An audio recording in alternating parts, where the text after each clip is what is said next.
എബ്രായർ 12:2-3 വരെയും 12-13 വരെയും. നമ്മുടെ വിശ്വാസത്തിൻ്റെ നാഥനും അതിനെ പൂർണ്ണതയിലെത്തിക്കുന്നവനുമായ യേശുവിനെ മുന്നിൽ കണ്ടു വേണം നാം ഓടാൻ. അവൻ തനിക്കുണ്ടായ സന്തോഷം ഉപേക്ഷിച്ച് അവമാനം വകവെക്കാതെ കുരിശ് ക്ഷമയോടെ സ്വീകരിച്ച് ദൈവസിംഹാസനത്തിൻ്റെ വലതുഭാഗത്ത് അവൻ അവരോധിക്കപ്പെടുകയും ചെയ്തു. ആകയാൽ മനോധൈര്യം അസ്തമിച്ച് നിങ്ങൾ തളർന്നു പോകാതിരിക്കാൻ വേണ്ടി അവൻ തന്നെ എതിർത്ത പാപികളിൽ നിന്ന് എന്തുമാത്രം സഹിച്ചെന്ന് ചിന്തിക്കുവിൻ. അതിനാൽ തളർന്ന കൈകളെയും കാൽമുട്ടുകളെയും ശക്തിപ്പെടുത്തുവിൻ. മുടന്തുള്ള പാദങ്ങൾ സന്ധി വിട്ട് ഇടറിപ്പോകാതെ സോപ്പിടാൻ തക്കവിധം അവയ്ക്ക് നേർവഴി ഒരുക്കുവിൻ.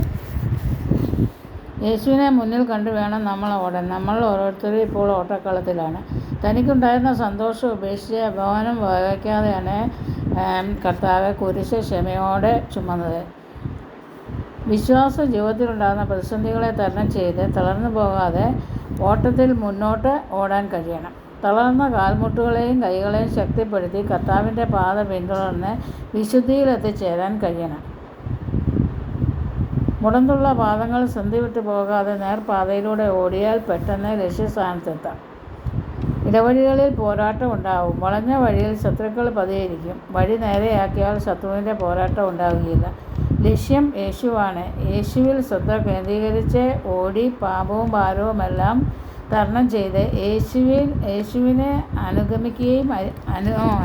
അനുകരിക്കുകയും ചെയ്താൽ ലക്ഷ്യത്തിൽ എത്താം.